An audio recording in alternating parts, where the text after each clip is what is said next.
All right, I'm live. Just like Jeffrey wanted. Just like I predicted, no one's in here yet.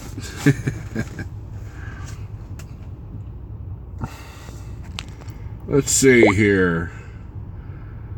Show live chat messages. Hey Stu, hey Matt. How's it going? TJ. Yo, there's Jeffrey. How do you make how do you give people wrenches? I don't know how to do that. I'm still new at this crap. Wow, look at all the people coming in. Awesome, awesome. Not much, not much. Click on them. Okay, let's try that here. Actions. That allows. I don't want to put you in timeout. Pick moderator. I'm still trying to figure this out here. I'm becoming my own parody. Hold on.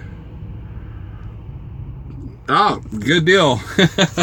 Hope no one accused you of having a pee bottle in the dash there. I can't figure out the hammer thing. Let's see here. Let's try this. See, actions, report, remove, put user in timeout, block. So I don't want to block you there, Jeffrey. Not yet. Okay, good deal. So, but Miss Jones, how are you? I guess I'll just have to be on it on the Jeffrey, you'll have to call me later and tell me how to do it. So this is my first time live. Yes, I did a parody. There was a lot of people that thought my parody was a real live video. It's kind of funny.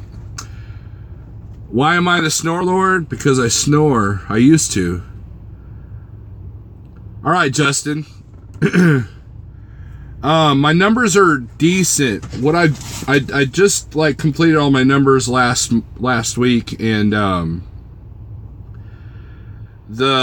my average rate per mile is down on the gross side, but on the net side, it's actually gone up. This truck costing me less money because it's running right, knock on wood, has definitely paid off. You know, my payments are lower, the expense is lower, I'm not putting as much money into it, and also the fuel is lower. So,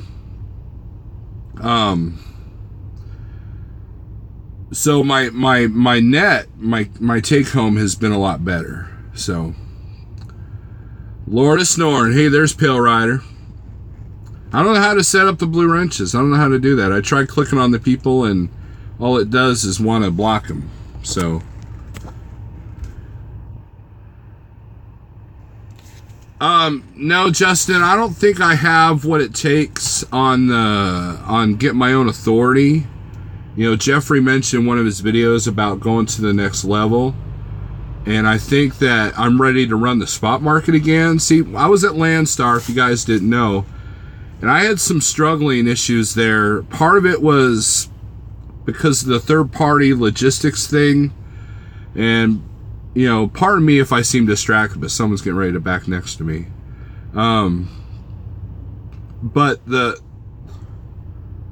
Okay, hold on a minute, guys. Hopefully this guy doesn't hit me. Alright. Last time I parked here, I almost got hit by Schneider in training. Oh, we're getting awfully close. Holy crap. Okay. Sorry about that, guys. I might have missed your comment. So, but I think I'm ready to do the, oh, cool. Excellent, Ian. I think I'm ready to go back to the spot market. I know that with the knowledge I have now, I would probably do better at Landstar than I did. But, you know, here's what happens at Landstar, and this is what happens in the spot market. Oh, right on. I was 8 something. I can't remember. It used to be ingrained in my head. There's, like, for example, there's a friend of mine, and he was talking about how he's going to do these high dollar loads and then take 2 or 3 weeks off. And there's this one agent that has, say, a company, let's call the company Amazon, okay? And it's high dollar freight. And what happens is, and this is what happens, you got two different kinds of Landstar drivers. You got the guys that with newer trucks, fancy trucks, and then you got the guys that have, you know, a 2006 or 2004 paid off truck, very low overhead. And I would run into these guys and they're like, yeah, paid off truck, you know, this is very bad connection, so hopefully we'll come back. And they would barely run. They'd do like 2 or 3 loads a week, you know, but then if they had a major breakdown or if they upgraded, they didn't know how to run. But what happens is let's say you have an agent and you have, exactly, if you have an agent that says, hey, you know, I've got these loads, it pays this much, can I count on you? And you go, yeah. And then you run them all week and they're like, oh, I've made enough money, so I'm going to take the next 3 weeks off. Well, this agent's like, what the hell? I need someone to run. Oh, excellent. Excellent, TJ. TJ said he's doing good in the IC. Well, that's good. And then also the other thing, if you're at Landstar, when you call an agent, you know, they ask for your truck number, and what happens is you get this profile. As far as, you know, how fast can he get to the IC side? It depends. He asked, how long does it take to become an IC? If you start as a company, I think they want you here 6 months or a year. I don't know.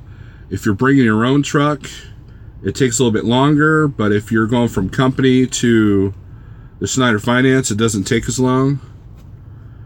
4 days, yeah. But anyways, so back to my Landstar story. So when you talk to this agent, you know, your truck number comes up, and then it tells you what kind of truck it is.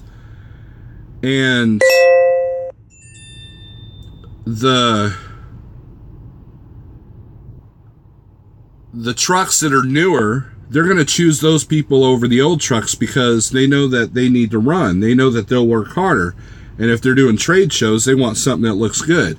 So these Landstar guys make the mistake of taking 2 or 3 weeks off when it's feast time. And, you know, and that's what I did. You know, okay.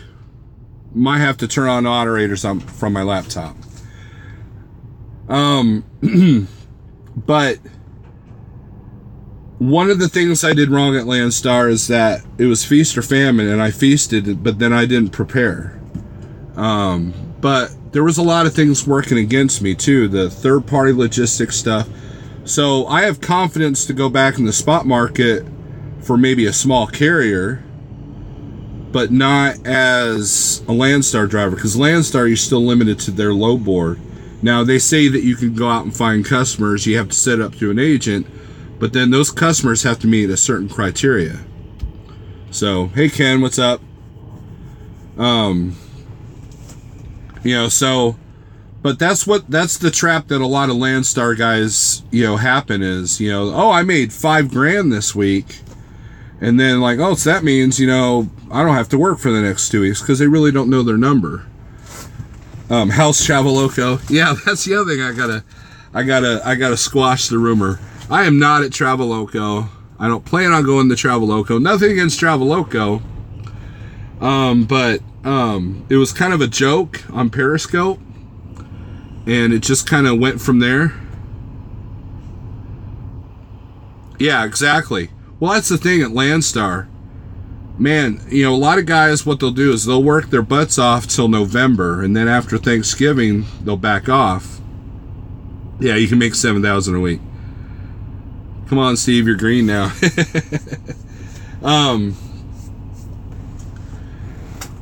And then they'll take off until February, which is kind of a good way to do it. You know, save, save, save. Yes, and I didn't do that. I relied on a credit card for my truck repairs. Hi, Steve. I love your vids. Watch you often. Keep up the great work. I was wondering what CB you ran with, but I was watching a recent video. Yeah, it's a Cobra 29. It's not peaked in tune. Oh, it is peaked in tune. I'm using the stock wire, but I've got like Wilson mid. It's got the power's in the middle part of the antenna. I'm not a radio tech guy. I did have a Connex in the Peterbilt, but because of the antenna setup, I blew it. So I ended up trading it for a new antenna, and this radio peaked in tune. But I get out pretty decent.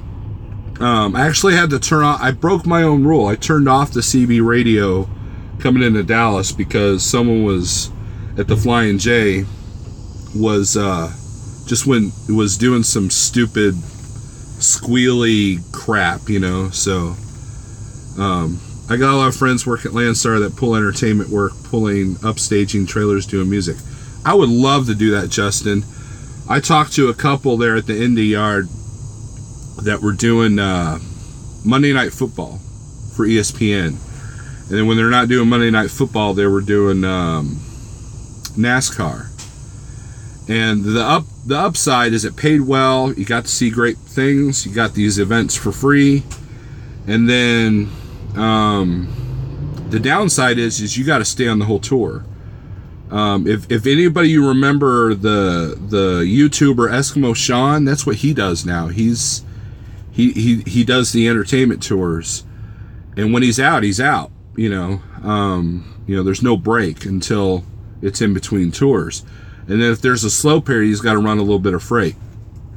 But he doesn't get home very often. That's the only reason why I haven't entered that field, because I've had a couple of friends in that field, and I would love to do it. Like if someone said, "Hey, Steve, you're the truck driver for the Iron Maiden tour," I would die. I would just be like, "Hell yeah," you know.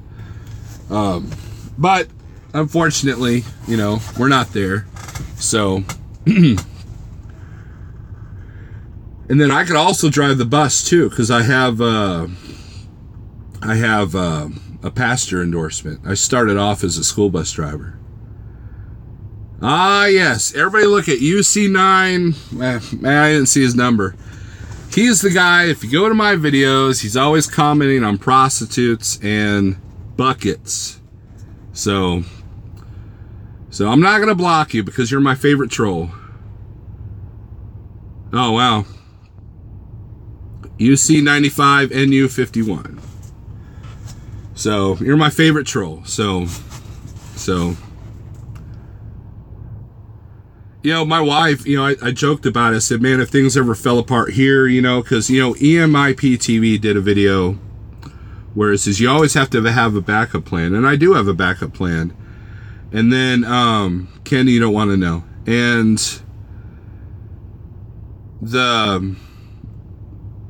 one of the backup plans is I could always go back to Landstar. Landstar, you know, flat out said, hey, if you ever want to come back, come back. Because I left on good terms. Yeah, I'm live, Groundhog. Groundhog, you need to text me your number because I lost your number. And so my wife was like, I don't want you ever going back to Landstar, because she saw the struggle, you know. So don't text me now, you'll interrupt my thing. But yeah, later on, text me. There are aspects of Landstar I liked, you know. Jeffrey's starting that Traveloco rumor again. Nah, you know, I was in Zello, and Little Dog was like, Steve, you need to come over here to Traveloco, you know, talking good about it. And, you know, and Ike's doing well there, you know. And the spot market is booming. See, right now the spot market is paying $1 higher than it was a year ago. Man, I don't know how to do the wrenches, Groundhog. I tried. See, I'll try it again. I click on you. Jeffrey thinks I need to do it on my laptop. I gotta, like, set it up. So, this is my first live video. Give me a break, you know? And I don't dare get up. I don't dare become my own parody, you know? So... Can you take an SFI truck to Traveloco? Yes, you can. However, it's going to cost you a little bit of money, because what Schneider's going to want is enough money for a month worth of payment. With your I'll get to your question, Anthony. And then they're going to want all the insurances and everything, and then that high SFI payment. It's going to be a little bit tougher. I know a lot of guys that took SFI trucks to Landstar and they struggle. Anthony, to answer your question about startup truck for Landstar, as long as it passes a DOT inspection and the Landstar inspection, which is like DOT inspection on steroids, you can bring anything over there. So if you can find a truck for 15, 20,000, you're good to go. Oh, okay. Janko, see, I'm not reading the questions. I'm being my own parody. He was talking about Iron Maiden and the company that has that contract. Right now, Iron Maiden's on tour. They're playing Missouri. They're playing Kansas City on Tuesday. I'm going to miss that. Oh, yeah, Jeffrey Like, he sponsored me. You know, he got me my pans. And I did a video. Can't read them all. Yeah, you're right, Groundhog. And I'm pulling a Dre here, and I'm sweating in here. I don't have the APU on. Oh yeah, Metallica tour, yes. That was a jam up video. My girlfriend laughed and showed the girls at work. It's all about my parody.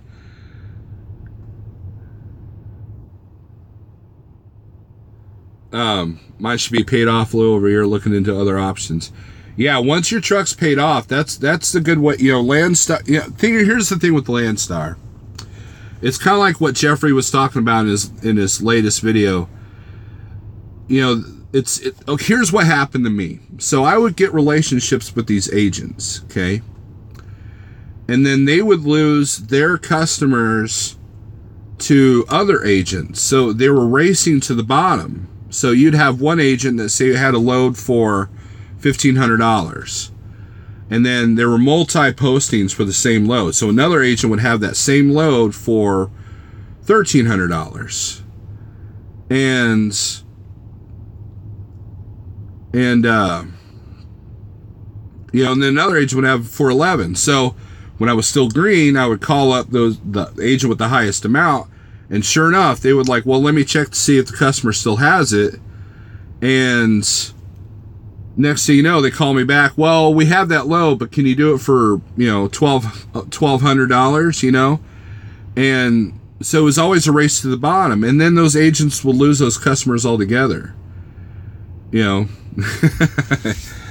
learn to fly a jet and you can be Bruce Dickinson's co-pilot. Yeah, that'd be cool. Except that, you know, I'm not afraid to fly, I guess. I've flown a little bit. But the other thing that happened to me at Landstar is loads that used to pay me $3 a mile suddenly went to $1.90, $1.80, and that's before Landstar's cut. Yes, I did get a new phone. Yeah, that's a spot, you know, and here's the thing. Here's a good page to go to. If you're on Facebook, there's a good page called Rate Per Mile Masters, and a lot of those guys teach you on how to get the best rate. You gotta sift through all the arguments of ELDs and what constitutes cheap freight, you know, because, you know, Lone Wolf did a good video. I watched it earlier, and it was about your numbers are your numbers. You know, there's a guy out there that can run, you know, a $15,000, you know, 99 FLD for, you know, 78 cents a mile. And then you got a guy that's got, you know, logistics trailer and the ARI sleeper, and he has to make $1.80 a mile, you know. Hey, Groundhog. See you later, man. So I've learned quite a bit, but you know, but there's always an argument, what's cheap freight, you know? And here's the thing, when I had a lot of friends go over to Landstar after we were over here, I was like, oh, this Landstar driver told me he's making this much, you know? I said, well, every Landstar, you know, I challenge you guys, go to the truck stop, and if you see a Landstar driver, ask him how he's doing, and then ask him if he knows his numbers, and I doubt that they do. You know, when you drive for Landstar, you have to have a calculator almost permanently implanted in your hand. So when he goes, you know, well, I grossed $5,000. you know, that's different than me grossing $5,000 here, because what I see is before or is after Schneider takes their cut. What constant? Yeah, you're right. You know that. You know, you got to go with the law of averages, and well, let's see here. Nope, I'm going to be my parody if I grab my book. But in my book, I do the monthly, the weekly thing, and then I do all miles. That's the other thing a lot of guys, well, I made, you know, $4 a mile on this load. Well, yeah, but how many deadhead miles did you have? Did you average it out? Buck Wild, yes, it's not a bag phone. I got a new phone. Yes, you should be happy there, Ron. So, but anyways, Landstar's not a bad company, but exactly, you need to have your mile daily and then weekly and then all miles. That's what I do. I do the actual, you know, and Jeffrey kind of suggested start doing your actual deadhead miles, because I wasn't doing that. I was writing down what Schneider says my deadhead miles are, and then I would just do the actual at the end of the trip. So, but now I'm trying to get in the habit of doing it at the beginning and end of the deadhead and then at the end of the trip. And, you know, sometimes there's 100-mile difference. You know, Pale Rider was doing a discussion about e-logs, and this one driver said, oh, the problem with e-logs is that my company says that this load is 300 miles. In reality, it was 420. Well, that's not the e-log's fault, you know. Rate per mile, daily price, and weekly goal, and month. Yeah, that's the other thing. You know, what's your cost per day? And that was the problem at Landstar. Landstar and Schneider, my average rate per mile was the same. The only difference is that my net was low, but there were gaps. You know, I would book a load for Monday, deliver on Tuesday, but then I couldn't find the load till Wednesday. That picked up on Thursday. Would I haul an Uber load? Yeah, if I was allowed. I don't like e-logs. The thing with e-logs, Landstar, the thing with e-logs is I've been on them for, I don't know, 7 years now. When I was at Transland, TCSI Transland, we were one of the first companies to go on them because one of our drivers had a fatality accident. And there were some growing pains. If your company runs Outlaw, and your load planners run Outlaw, or the brokers run Outlaw, they're in for a rude awakening. So there's an adjustment period. And a lot of guys were breaking the screens on the Qualcomm, but, you know, because you get this stress. Oh my God, I've only got 3 hours left and I got to go through New York City, you know, that kind of thing. And what I tried to tell, when I was training, I tell my trainees, I say, guess what happens when you run out of hours? I'll tell you, Steve, how much money a month are you saving in fuel with 680 over it was the 387? Probably about $200 to $300 a week. Normally my expenses, if I gross 3, I net 2. In the old truck. Now, if I gross 3, I net about 23. So, that's after fuel and insurances and everything. But when I was training on the e-logs, I said, guess what happens when that red triangle comes up? Nothing. You know. Yeah, it was a considerable amount of difference. So my payments on this truck is $500 a month less. But I'm actually putting that in the bank. And then like I did a light load.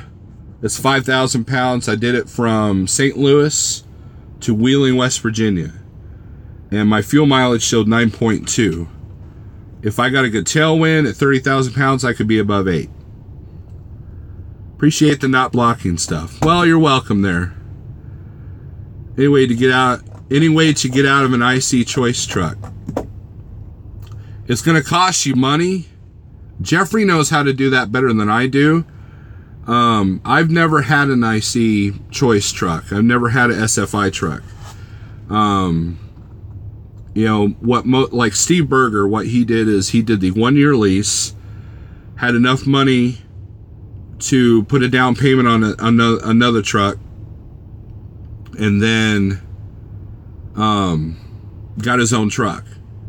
And, but he completed his lease. Now, if you want to get out of your lease early, they're going to bill you some money. TJ Jones says, going to dinner, take it light, Steve. Right, TJ, see you, man. Thanks for showing up. 9.2, dang, I'm usually around low 7. Yeah, see, in the Peterbilt, I did actually pretty good. I got 7.5. But see, what I did in the Peterbilt is I did primarily light loads, especially at Landstar. That was when the rates started tanking. I started just doing light loads at Landstar. And if I did do heavy loads with Schneider and Landstar, it was always I-70 between Illinois and Columbus, Ohio, because it's all flat, and if you're going west, you usually have a good tailwind.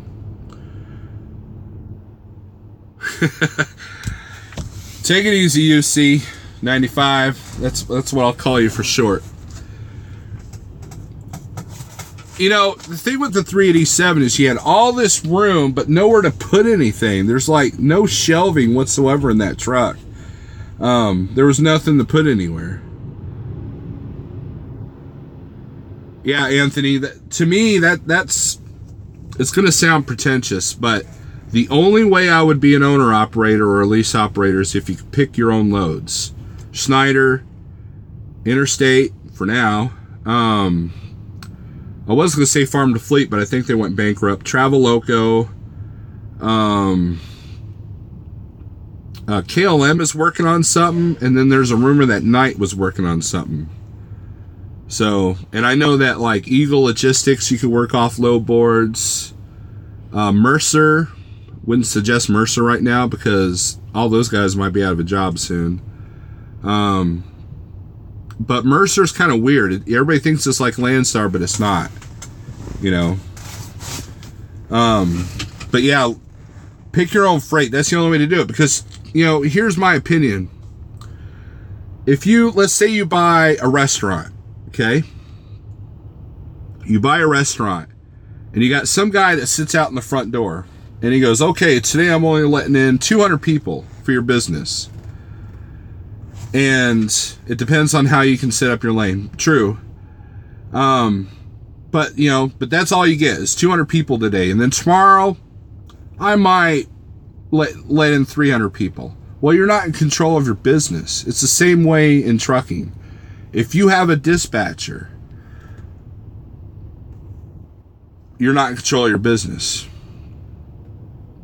Rumor, Like Trucking working on something. Like Trucking will be a good place to go. Maybe that's why I'm holding out on not going to Traveloco, right? No, I'm still happy here at Schneider, people. There's been a lot of discontent with some of the other YouTubers. And some, if you go to the Schneider board, Schneider Facebook pages, everybody says, oh, the rates are tanking, this, that, and the other. Cost savings, automatic versus stick. I have no idea. I know automatics are supposed to get better fuel mileage, but again, that's how well the truck is set up, and it depends on how much you keep your foot in it. No Traveloco, Steve. Look, Traveloco's got a good business model. Will kind of explained it to me in Zello, that they have a guy that's looking at the load boards for you, and then they'll bring something to your attention. You got the freedom to take it or not. Or you can get on the load board yourself and book it. That's control. But that's also a little bit of help. I know Dre, EMIP-TV, he's got Introvert helping him book his loads. And I've got a friend of mine that works out of Missouri who gets the Arizona loads. And his wife is watching like a hawk for the loads coming out of Arizona. Because if you go to Arizona with an orange trailer, awesome, John, then you got to be quick on that button. I know TJ was talking about watching a load for several days and then it disappeared. Hell, it could have like confirmed, and 5 minutes later someone snagged it, because there's a delay from when it confirms before it hits your Qualcomm. So unless you got an alert on your phone. Yeah. Let's see. Like Trucking needs to get busy and consider what Steve is talking about now. On DAT in my areas, 1260, 10 brokers, load, race to the bottom. Yeah. Yeah, see, lease purchase is a different story. That's watching Trucking Pro, watching Snorla now, that's multitasking. Yeah, I've got that program, Trucking Pro. I haven't really messed with it a whole lot. I did set up my truck profile, but my goal is to wean myself off of ATBS. I know some of you are cringing right now. ATBS, oh man. But here's a trick that I use on booking loads. What's up, Juan? Is I book at 3 or 4 in the morning. I naturally get up at 4 in the morning. It's a weird thing I'm doing. And then if you're home for the weekend, look for your loads on Saturday morning. I used to do it on Sunday morning, but one day I did it on Saturday morning, and there was a lot more loads that I always miss. And 404 Trucker, he commented on something that I commented about, how guys without, hey Yukon, how guys with non-Schneider Finance trucks get a different load board than the Schneider Finance guys. And I disagree with that, because a very good friend of mine went with me to orientation when I came over here. He had an SFI truck, and he and I were always comparing loads, the load board, and it was always the same. The difference is that the SFI guys have to live on that load board more. You have to be on top of it, whereas me, I only need to make a certain amount a day. So, and I pick a lot of open windows, and I try not to book myself more than 500 miles a day. That's not being lazy. That's giving room for that cushion, you know. And then, but I don't have to keep running and running. ATBS yuck run.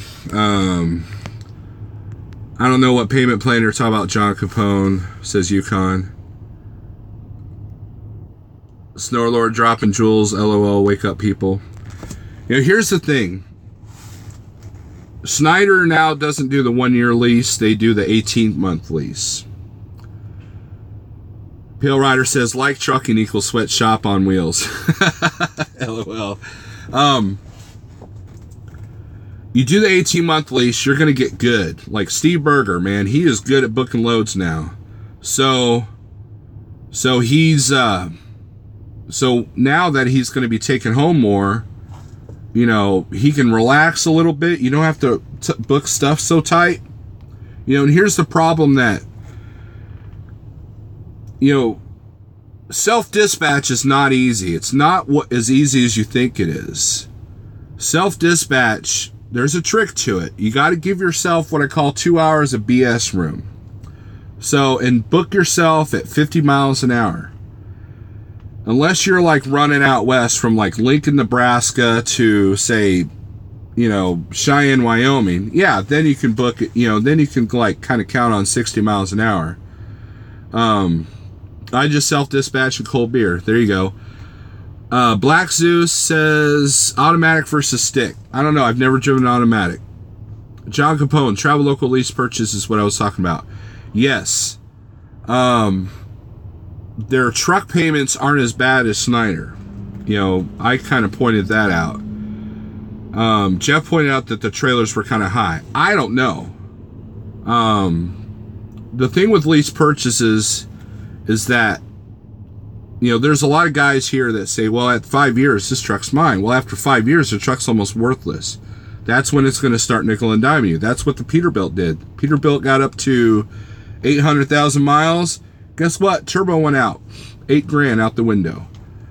You know, if you guys have been watching my videos, I did a video where I compared the numbers to my Peterbilt and all the repairs and all the payments to a SFI truck, and I was paying the same amount, except I wasn't comfortable, my APU wasn't working, I wasn't getting good fuel mileage, so it was actually like paying more money for that truck than an SFI guy with, with the brand new truck.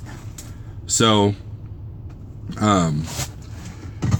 got T for the working man. It's not sweet tea either. So, but yeah, you've asked that question. Are you worried about the new IC contract in the fall? Justin says, yes and no. Here's why. First of all, they tried to make a big change with the collision mitigation system, and that bit them in the ass. Okay. They said, oh, oops, that was a bad idea. So if they make a change, they're going to do it to where it looks like it's the driver benefit, and it's going to be gradual. Okay. S Cargo says full maintenance lease seems the way to go. Yes, but I'll get into that here in a second. The SFI contract, or Snyder National contract, I'm sorry.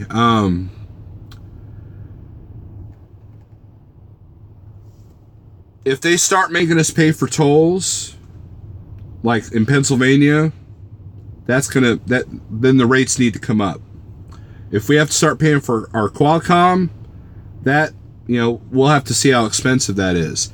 See, at Landstar, they made you pay for tolls, Qualcomm, they nickel and dimed you on the card fees and cash advance fees and all that kind of stuff. And then the insurance was taken out at weird intervals. I never did get the pattern of which each insurance that came out. Some of the stuff was weekly, some of the stuff was bi-weekly, some of the stuff was monthly. Now, if they say we no longer have to do the drive around the block test, that'll be cool. If they say that we no longer have to do the video on the computer, that would be cool. But then they might say, well, you can't spend the night at the OC. That's going to be a problem, because that is one of the luxuries I enjoy. Like, I'm in Dallas. Where is there a safe place to park in Dallas? I always come to the OC in Dallas. Same thing with Indianapolis. That Flying J fills up in Indy, I could just go to the OC, So we'll see. I'm not worried, because I'm used to paying for everything at Landstar. However, if I got to start, I won't go to Pennsylvania anymore. Not that I do, but if tolls aren't covered anymore, guess what? I'm not going east of Columbus, Ohio. So, there's little things like that, and there will be an adjustment. That's the thing. You got to be versatile. Versatility is a huge thing. You got to be able to adapt and adjust. That's why the e-logs are freaking everybody out, because everybody's been fighting them, but the ones who haven't been fighting, embracing it, you're going to learn. I'm on my way to Dallas right now. Well, I'm here, John. I'm here, dude. You can't miss me. I stick out like a sore thumb on these Schneider yards. There's some SFI Kenworths that are like pine green, but mine's more of a light green. It looks lighter than it does on the internet. So I'll adjust, I hope they don't do anything stupid, but like the collision mitigation system, here's how they should have gone about that. They should have given you 4 years. And what that would do is that would phase out the guys that have their own trucks, that, have paid off, million-mile trucks. They're going to retire anyways. And then the guys that have SFI trucks, or trucks like Jeffrey, he had a newer truck, but it didn't have the collision system on it. Well, eventually in 4 years, he's going to be in a different truck. So then you would get your collision system. See, if they went about it that way, there wouldn't have been this reaction like, well, screw you, I'm out of here. For me, I was going to change trucks anyways. And this was a good deal. This is the next Prime truck. So it's already got the collision system on there. Now, I will say this. When I had to go to Kenworth and say, hey, let's find me a truck, I was limited because not too many owner-operator spec trucks have the collision mitigation system on it. It's all rumors. I think people are just making stuff up to make others uneasy. Truckers gossip worse than middle school girls. Says Kevin and Ollie. Yes, you are absolutely right. Just like the Uber thing. Everybody's like, oh, Uber, the sky is falling. The sky is falling. You know, ELD is the same thing. You know, if you watch Lone Wolf's channel, he talked about running 3,600 miles in a week on recap hours. You can do it. I've ran 3,800 miles in a 65 mile per hour truck on E-Logs. You know, but that's the industry. Gone are the days. The 80s and 90s of trucking is never coming back. Those days are gone forever. And all these people that say, oh, everybody was, you know, there was more camaraderie and there was more, you know, people being nice and more courtesy. BS. I used to run with my dad in those days, and we go to New York City. Everybody was a bunch of a-holes then, too. Right. Benjamin Duke says, what else are truckers going to do while driving? Imagination station in high gear. S Cargo says, cool, I got an X Prime truck also. Yeah, there's a couple out on the yard here. That's BS too. Yep. So, you know, think about our job. We're in here by ourselves, okay? You become quite narcissistic. And sometimes the solitude of being in the truck works against you. Sometimes it works for you. You know, ELDs are no big deal, says John Capone. That is correct. However, you know, like OIDA. Well, here, okay, so let's play devil's advocate here. You know what E-Logs mandate's going to do? It's going to make the government look at the actual hours of service. Okay, it's going to open the door for a different pay system on how you pay drivers. Okay, I know that there's a couple of companies out there that they pay you a minimum of, say, 2,500 miles, whether you run them or not, as long as you're available, just in case something goes down, like your truck goes down, or you're running Atlanta to Dallas all the time, so you're always in traffic jams, you know, that kind of thing. And it actually tracks the time that you're in the truck, so technically you can get paid by the hour at that point. Why would you want to run over 70 hours? Can't spend that money if you give yourself a heart attack, says Mike Mentor. Exactly. Very rarely do I do recap hours. Very rarely do I hit my 70. You know how many hours I got left now? You have 4 hours and 9 minutes of remaining drive time. I got 4 hours left today. Next Gen, how's it going? Oh, Next Gen, I'll get your question in a second. I've got 37 hours left.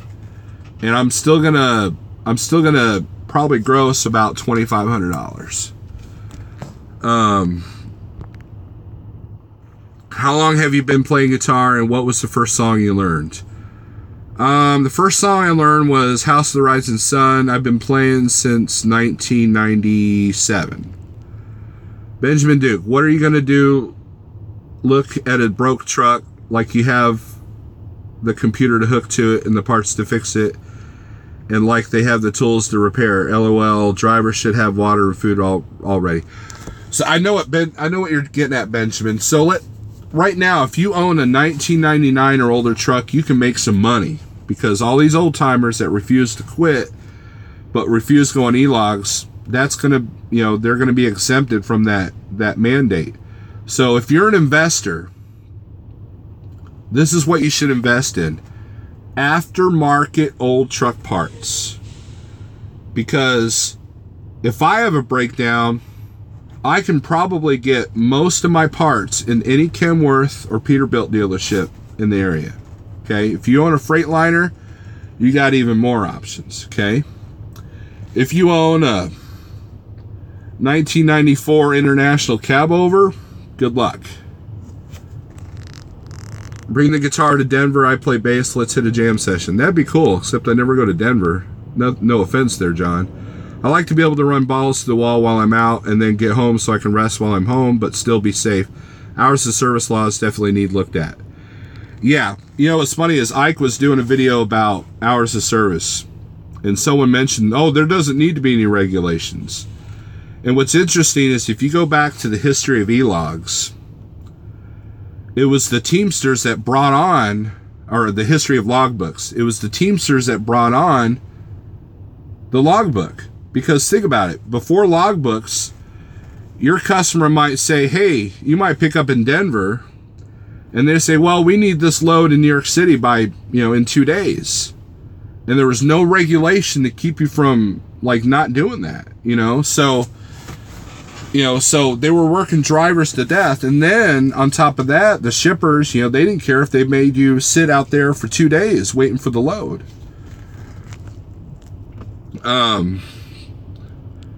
Let's see. I got a 96 Classic LOL. I got an E-Log. I get parts out of salvage yard. Well, see, that's the thing. If you know how to work on your own stuff, kudos to you, man. And these new trucks are designed where you can't hardly work on them yourself. Next gen, I believe that when we all go ELD, it'll make it easier to fix the hours of service regulations now. Yes. Easier to focus on the problems when we're all looking at them. Yes, you're absolutely right, Next gen. I know freight sucks out of here. Yeah. I actually did decent at Landstar out of Denver, but it was a bit of a fight. 2 out of the 4 times I was up there, I had to take a cheap beer load out of Coors. But I strategized, and if I had to get the cheapest load, it was down 287 to Oklahoma, so it was all flat ground. So, Stu Stewart, sorry I gotta go. Keep up good work and do this again soon, Steve. Your turn to harass Jeff about hiring drivers. Well, I know Jeff's got something in the works, so, we'll see. It's going to take a killer deal to get me away from here. Or Snyder doing something stupid. I would be excited to kind of work but see, I got to work on a few things myself. I got to work on keeping track of my numbers better. I got to work on paperwork stuff. I got to, I got to be better business. Here's the thing. You got to treat the truck as a business. You've probably heard that a million times. And you learn as you go. Like Ike Stevens, he's learned that the way he ran his numbers at Snyder, he's got to kind of beef it up and do things better at Traveloco. So he's evolving as a business person. We all evolve. I'll be honest with you. When I first started, I was just winging it, man. I was winging it. And that was what my whole channel was about. It wasn't about telling you what to do or giving you good information. It was about, hey, look at me. I'm a dumbass. Look at what I did, And a lot of people respected that because I wasn't like, oh, come to Landstar. It's the greatest thing ever, And I never once bashed Landstar as a company, because there are people out there that are making it, man. They're making it work, If you're the kind of driver that blames the carrier for everything, then being an owner-operator is not for you. Or get your own authority, so then you don't have anything to worry about. Benjamin Duke says, yes, the government has already had parts phase out on the loser truck. It happens that this one has been easier to work out than I thought. Phase out an older truck. Yep. Well, the way the system is designed is that these trucks are designed to go 500,000 miles before they start breaking down. The guy at Kenworth told me when I got my turbo replaced in the Peterbilt, he said, you got almost 800,000 miles out of that turbo. That's phenomenal, because usually they go out about 4 or 5. Next Gen says, I've enjoyed your videos. Thank you, Next Gen. Next Gen's a cool guy. Everybody go to his channel, subscribe to him. He gave me a really cool hat when I met up with him, and I gave him a CD. Research, try, learn, research. If you make it, you're doing good. If not, trying again, finding your niche takes time. Exactly. I've talked to owner-operators that they're on their 3rd or 4th attempt. They'll attempt it, and then go back to company, and then they'll attempt it again, and then they're successful. So, there's a learning curve. Just like, being a truck driver in and of itself. There's a learning curve. I mean, you couldn't back into any spot, now, it's kind of funny. I'll be training my students when I was a trainer, and I'd be like, and they were like, they're like this, you know, and they're all scared. I said, dude, 2 years from now, you're going to be sitting there with your map in one hand, a sandwich in the other, talking on the CB in 5 lanes of traffic. You know, not that I recommend that. And he's like, there's no way. And you know, but then later on they learn, you know, you get comfortable, you know. So, I don't miss my training days, by the way. So there's a mental aspect too. If you have road rage easily, if, you know, you don't want to be out here. Next Gen says, if it was your dream, then you have to take charge. If it was easy, everyone would do it. Exactly. I grew up loving trucks. The movie Convoy changed my life. I got a Convoy tattoo, okay? Then when my dad became a truck driver, I was like, that's like a closer step to my dream, you know?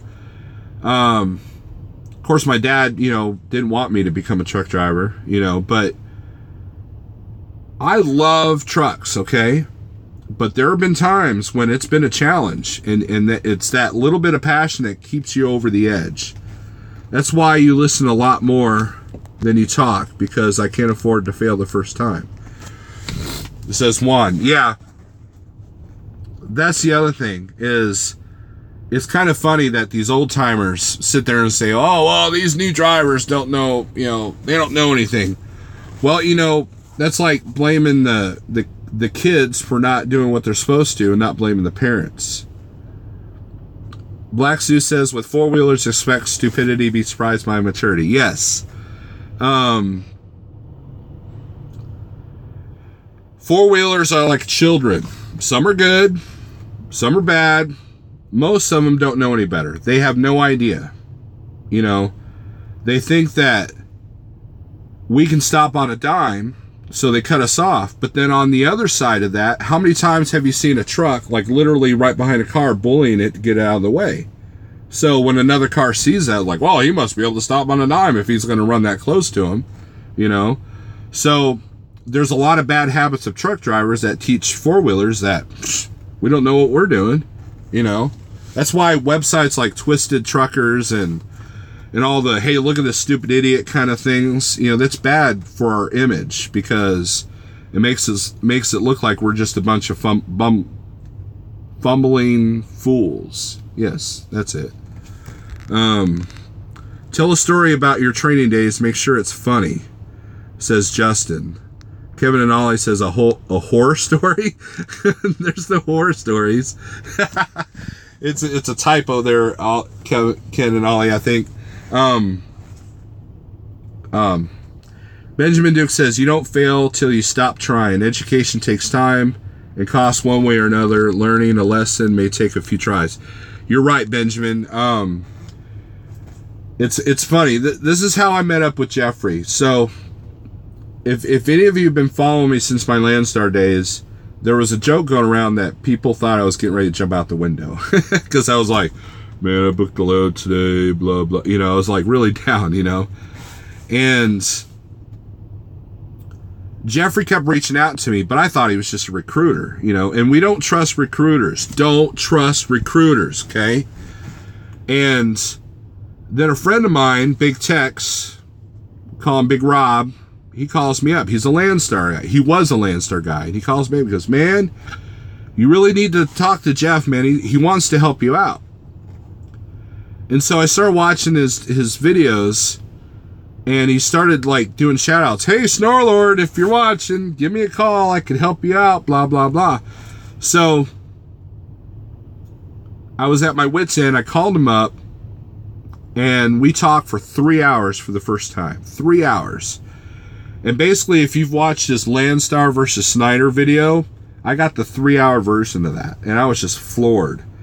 Because what I was looking for was consistency, simplicity, and a system that worked.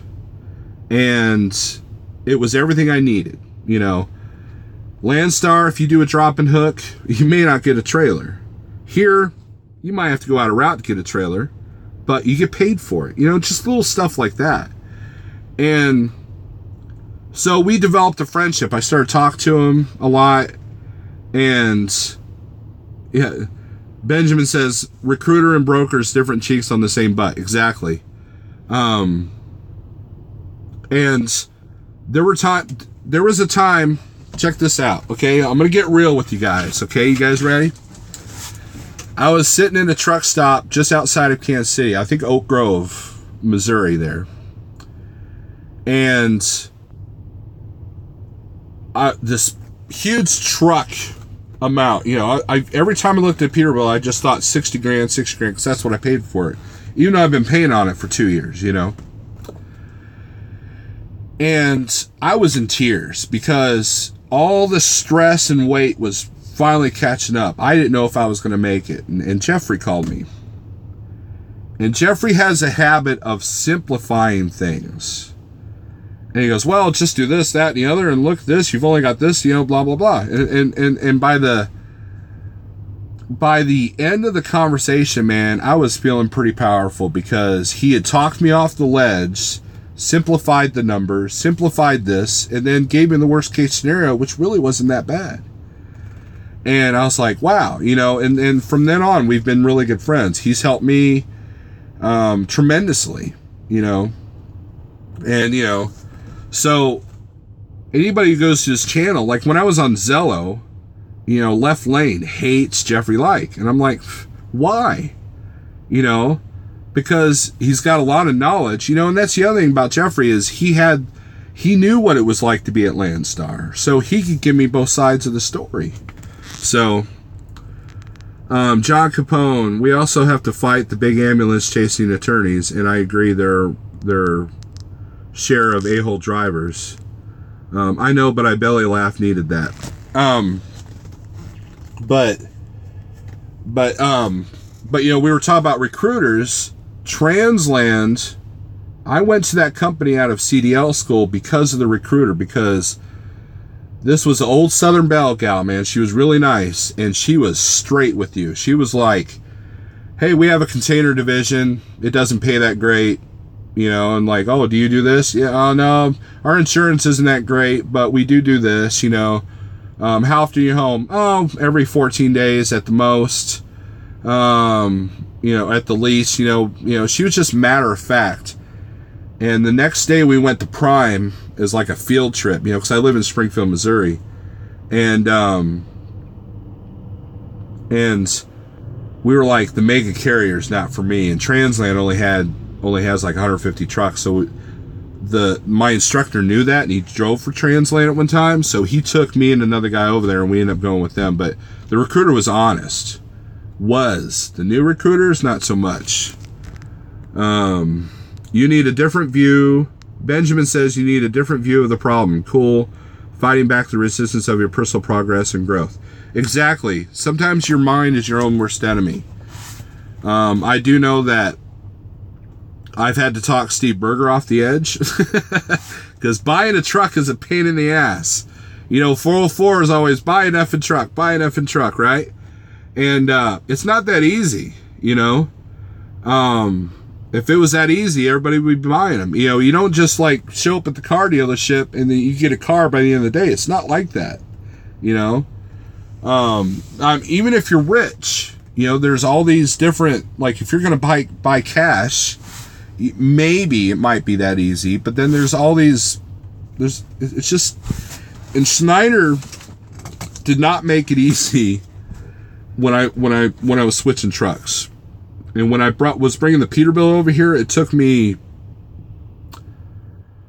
I put my application in September, and I didn't get until the end of December because one little paperwork snag. Oh, we need this from your paperwork. Well, I can't do that till I get home.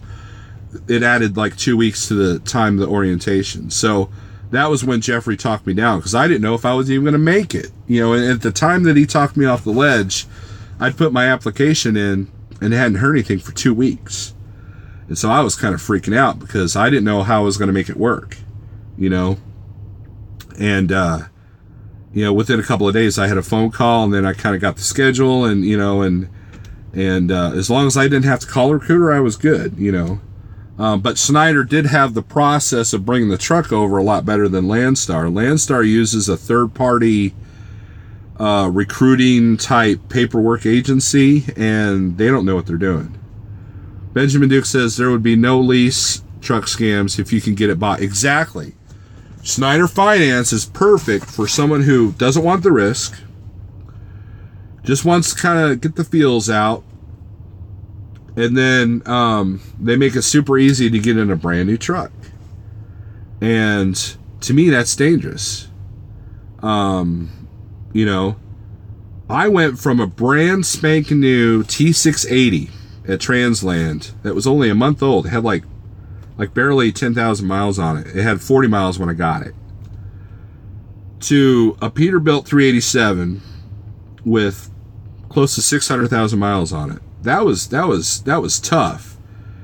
And it kind of give me a different mindset. A lot of guys wouldn't do that. A lot of guys, you know, I have guys that call me that are curious about the Snyder program. Well, I need to have a new truck. I need to have a new truck. Yeah, well, you know, you're going to pay for it one way or the other, you know. These new trucks are designed that you live off the warranty, because think about what these mega carriers do. They buy new trucks, then at 300,000 or 400,000 miles, they get rid of them. And then the used market gets them, and you run them until they're about 600,000 or 700,000 or 800,000 miles, and then you buy another one. This was the perfect middle ground, because I did try to get a new truck, and they wanted an extra $9,000 down plus my Peterbilt, and I didn't have that. And it was kind of good, because my anxiety was kind of like, wow, 5 years, I'm going to be this many years old when it's paid off, and man, I don't know. And there's always a break-in period for a truck too. I can go over all the maintenance records of this truck, and I can see what happened, when and where, and what's been broken in, what's been fixed, what was a glitch, you know. And being from Springfield, Missouri, and it being a Prime truck, it was always maintained at an MHC Kenworth dealership, so they had almost all the records. And Prime, you know, you can say all the bad stuff you want about them, they do maintain their trucks. You know, very rarely do you see a dog on their fleet, you know. So, you know, and the trailers are immaculate, you know. And remember, I got friends that work over at Prime, both in the office side and on the truck side. And, you know, it's not for everybody. I never drove for Prime. You know, I tell people I'm from Springfield, Missouri, and they see the Prime truck, and they're like, oh, you drove for Prime. No, I didn't. You know, Lone Mountain. I did check out Lone Mountain. I got to plug my phone in, guys. Bear with me.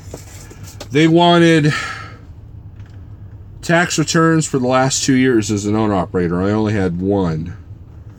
I did not like how the sales guy... Bear with me for a second, guys. I did not like... Oh, I'm becoming my own parody here. Hold on. This phone is hot. John Capone says it took 4 weeks to get through the Landstar process. Yeah, that's how long it took for me. Lone Mountain, I just wasn't impressed with their sales, and I'm kind of glad I didn't, because, you know, the collision mitigation thing would have, like, kind of scared me. But I have heard good things about Lone Mountain. I think Russ Maynard, if he's in here, he was a Lone Mountain guy. He went from an SFI truck to Lone Mountain. There was a couple, when you do orientation on the IC Choice, they only allow 2 owner-operators per class with their own truck. At least at one time they did. So there would be like 15 of us, and only 2 of us had our own truck. So I was kind of an outcast. The other owner-operator with his own truck, it was a Lone Mountain truck. It was brand new as a Freightliner. So I was like the odd man out. I had the old truck that wasn't SFI, you know. Hey, Jess, what's up, man? Jess says, what's good? Good to see you live. Not much, man. I've been rambling. This video's gone on an hour, and my phone's like probably going to overheat. So, everybody, I appreciate my first live experience, my first real live experience. You guys have made it wonderful. If I didn't read the questions, I'm sorry. Hey, Clyde, what's up? Hey, you in Dallas, Clyde? I saw one of the red Freightliners here. That's where I'm at. So if you guys are a Snyder IC, you're in Dallas, hit me up. I'm here.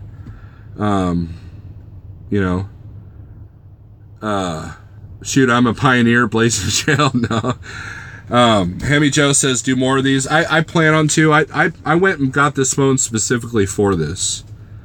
I think in going in with Dave at MHC or Arrow. You got to be careful with Arrow. I had a decent experience with my Arrow guy. And the thing with Arrow is they make financing easy. I know the guy in Springfield did. MHC Kenworth, it's hit and miss because they're a big network. Like Steve Berger went through a Peterbilt truck group. I won't say their names. I don't know if he wants it out there. But they're like MHC Kenworth. They own a lot of dealerships, but he had a really bad experience with the sales guy. But the one in Springfield is okay. Jeffrey needs to go live now. Shit, Jeffrey's been live like twice today. He's a YouTube live addict. No, I'm not going to be like Trucker's Coach and do one every 5 minutes. Thanks for the live video. Have a good night. Look forward to seeing more. Thanks, Mike, Mentor. Juan, I see a spoof of your first live feed coming soon. LOL. Yeah, I'm sorry.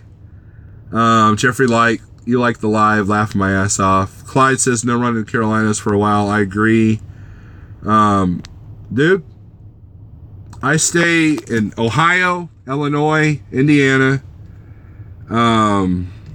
Missouri, Texas, some Arkansas, and that's it. The southern states, I try not to do too much because the roads are rough and things tend to be a little bit screwier down there. I don't run the toll roads up in the Northeast, Pennsylvania. There's good money to be made up there, but it's kind of like Texas. Once you go there, it's good up there, but then coming back out is kind of a pain in the butt. Pale Rider says, good job, Snorlord. Thank you. Juan says, I'm glad to be a part of it, brother. Butch is laughing at me. Butch, give me a week to give you a CD. Let's see. Yeah, more. Got you on Arrow. Yeah, just be careful because Arrow likes to paint everything. So, and they're usually the second or third owner of that truck. So, they don't have all the maintenance records. If I had to do it all over again, my Arrow dealership, I probably wouldn't have chosen that Peterbilt. It was a good truck to a certain extent, but I know so much more now. And I would have gotten a new APU. I told him I wanted an APU added to the truck, so he went to APU Center, and that almost burned my truck down. Look at Justin putting up the metal horns. Yes. The financing was easy. I needed finance. I went in there. I got my first truck. For those of you curious, I got that Peterbilt with only $2,000 down. $2,000 down on a 36-month deal. And most of these places are wanting 10 to 15%. Great live vid, Snorlord. Keep trucking, driver. Have a good night. You too, OX. QX, man, I can't read that. Vegas for me. And that's the other thing about Arrow is if you're going to buy a used truck from Arrow, you got the whole network to choose from. Like my truck actually came out of Dallas, and the title was in Kansas City, so go figure with that. Jeffrey says, you like the Carrier. Yes. Carrier APU is the only way to go. Prime somewhat owns partially the Carrier dealership there in Springfield. Ironically, you don't see too many Carriers on Prime trucks. I heard the Dallas yard is unsafe. I guess years ago there was a guy that was shot here, but he was followed because he pissed somebody off at a truck stop.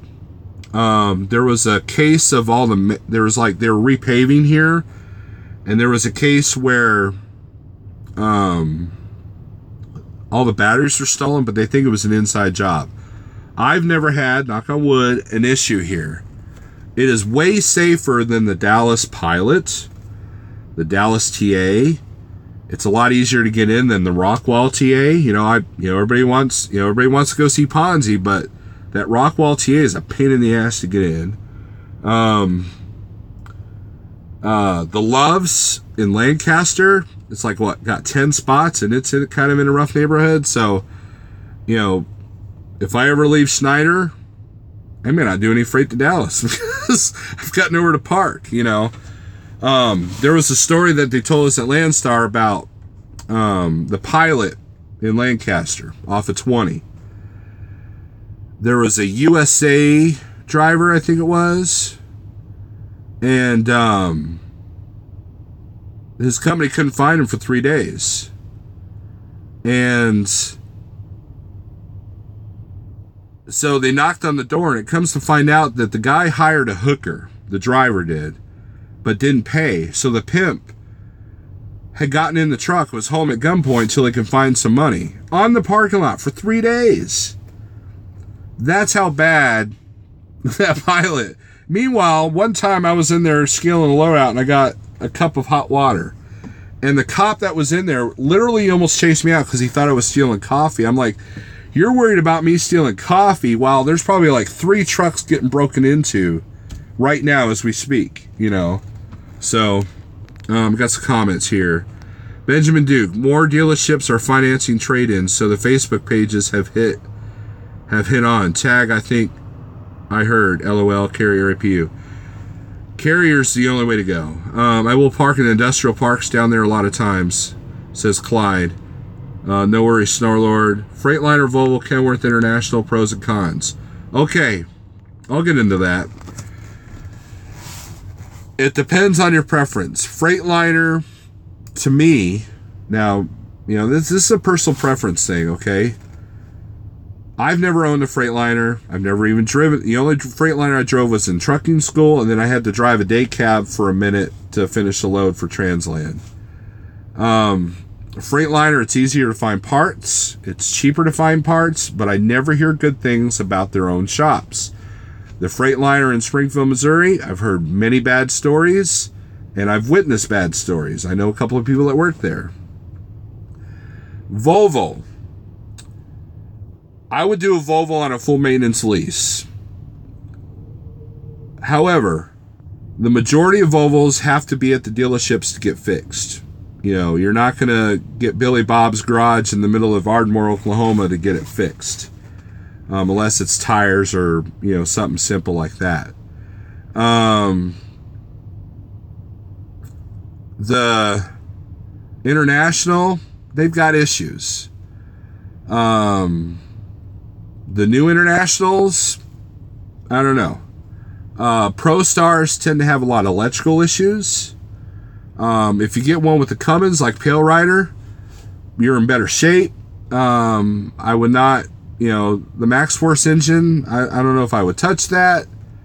However, you can get a cheap Max Force ProStar for almost nothing with a warranty, because International realized they screwed up with that truck, and they're trying to make it better. Kenworth, Peterbilt.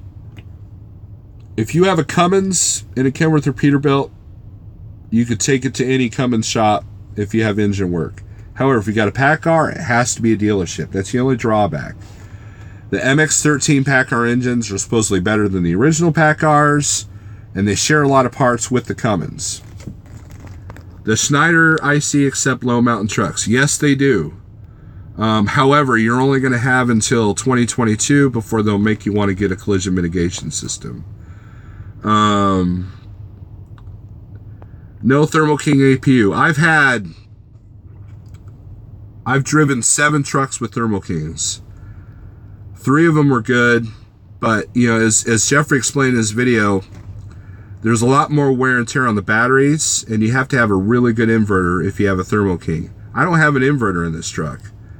If I run the microwave, if I run my skillet, if I run my CPAP machine, I run the APU. Now, I do have a small inverter for the CPAP, just in case it goes out, but you know, that's what I did in the Peterbilt. I just have a small 150 watt, and it didn't drain the batteries. Gear Grabber says, why don't you have a Like Trucking shirt, Snorler? I think that your sponsorship ought to give you one. I agree, Mr. Gear Grabber. But those are my... So, you know, it's all personal preference. The Kenworth 680 has the most creature comforts. Those new Freightliners are giving them a run for their money. Volvo 780s have a lot of creature comforts. You know, I drove a 670 for a couple of years, and it wasn't bad. The new Cascadias look boss, man. They look pretty tough than brand new ones, but we'll see in a couple of years how reliable they are. You Grabber LOL. ProStar's rule. Pale Rider has a cool ProStar. You know, that's the other thing. Pale Rider TV. Everybody go to his channel and check him out. And here's why. Number one, he doesn't get in all the stuff. He gives you an honest vlogging about his day or week or whatever.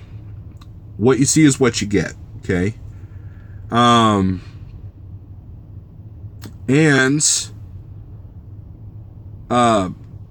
Pale Rider proves that lease purchases can work, because he has paid off not one, but two trucks with Central Hauling / CalArc. So give Pale Rider TV a sub there. You know, ring his bell there. That sounded bad. Had a 780, you're so right. Had to know all the dealers across the U.S. Yes. When you buy a Volvo, in the glove box is a manual that has all the dealerships, the contact, directions, everything. And I had to use that many times. The Volvo 670 that I had, I got it. I didn't buy it. I had it brand new. And the only main issues I had with it were all wiring. The first mechanical breakdown was the AC compressor, and that was caused by a bug guard rubbing on it. Now, the Thermo King that was in that truck was junk. But that was a good truck, except for the wiring issues here and there. You know, so usually it's an electrical issue. Mechanically, these trucks usually don't break down. It's usually a computer issue, wiring issue. Like, there's a glitch on the 680s. You'll be sitting there with your turn signal on, and all of a sudden it'll start clicking faster. Well, it's not working, so you got to turn it off and turn it back on. MHC has a lot of PACCAR trucks for sale. All the people that got Kenworths at Prime, okay, listen carefully. Those trucks have all hit 300,000 to 400,000 miles. There are now flooding the used market. And there's probably 5 or 6 Prime Kenworths 680s in every MHC dealership. Okay? The same thing with the 660s. If you don't like a lot of room in your truck, the 660s, they're trying to get rid of them. No one wants them anymore because the 680s took all the flaws of the 660 and they fixed them. And so, like, my truck had 2 people from Prime, 2 lease operators. The drive line and the transmission's been rebuilt once, probably because it was a trainer-student kind of scenario. But if it's under 500,000 miles or under 4 years, you still got warranty. I still got a year and a month. I've still got 13 months of warranty left on this truck. But there's a batch of Kenworth 680s that Prime has stopped leasing, and they're all in the used market right now. So to me, 680 is the way to go. It's got a little bit more balls than the Freightliner. I know that by running with my Freightliner friends. Unless, you know, there are a bad... All right, we're back. We're back. Yay. I am. Thanks, Snorlord. Really good info. Have a nice evening, y'all. Thank you. Ken and Ollie. I may switch to a 680 at the end of this lease, thinking about it. I love the 680. I got a little table that swivels. I don't have the swivel chair. I've got a better package than the SFI Kenworth 680s. I've got 4 extra gauges, but I don't have the diamond package. If you get a new one, get the diamond package. And see, this one's better equipped than the new one I would have gotten that I didn't get. So, all right, this video is at 1 hour and 20 minutes. Again, I don't want to be my own parody. So, you guys, thank you for watching. Click the bell. I'll be doing more of these, but not too many of them, you know, and it won't take away from my regular content. And I started bringing my laptop back on the road, so look for better edited videos here and there. If you guys like the music video I put up, I'll be trying to do more of those. I got to be careful because I don't want to be showing myself driving through stop signs or whatever, and Schneider saying blah, blah, blah, blah. So, you guys take it easy. Thanks for watching, and we'll see you later.